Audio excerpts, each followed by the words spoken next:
Good morning and thanks for joining us for KBUI 2 News Midday. I'm Rick Douglas. Now to your top 11 stories at 11. A standing room only crowd last night in Garden City as the City Council wrestled with proposed changes to the city code regarding mobile home parks. The Planning and Zoning Commission already has approved the changes, but the council got an earful from mobile home park owners and attorney David Leroy, who represents some of them. He said wording of the modified code is too vague and possibly illegal. This morning, the Boise City Council will read a proposal to allow alcohol in Capitol Park. This would be the council's third reading of the proposal, which could be followed by a vote. If approved, events like Alive After 5 would be able to serve alcohol in the park as long as organizers obtain a special permit.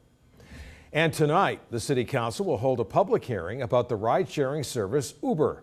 The council is expected to consider a proposed agreement which would allow the service to charge for rides here in Boise. That meeting begins at 6 at City Hall. Interstate 84 in Ada County is getting a lot of attention and a fresh new look, but that is not the case farther west on the interstate in Canyon County. It's a little rough, yeah. You have little tracking issues sometimes too with the road being as rough as it is.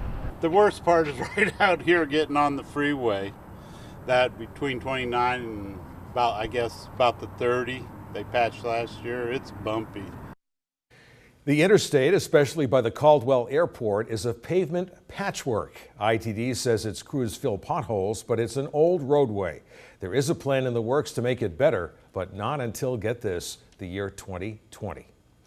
A man convicted of shooting and killing another man in a Nampa parking lot will spend at least 19 years in prison.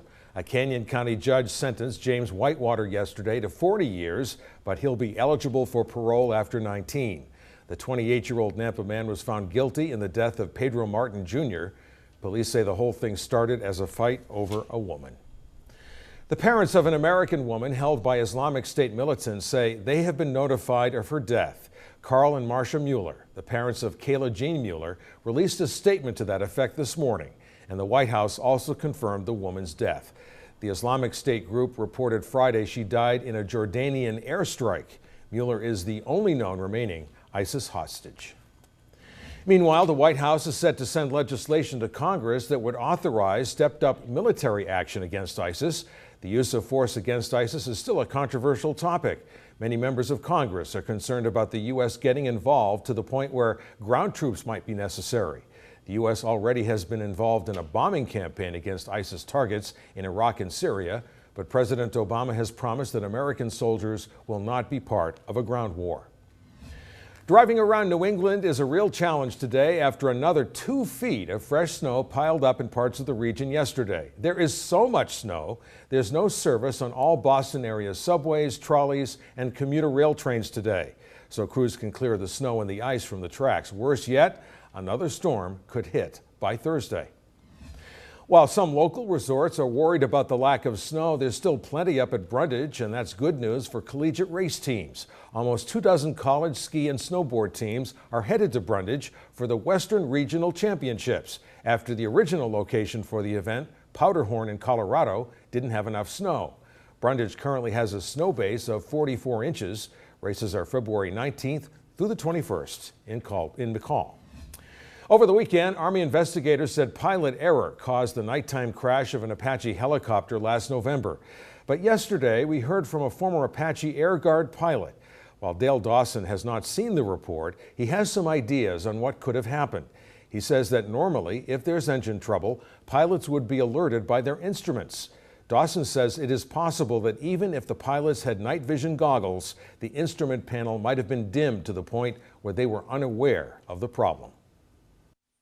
There may have been some momentary confusion and things would happen so quickly. So even if they were attempting to do the right thing, if they didn't do it fast enough, they wouldn't have been able to catch it before it shut down.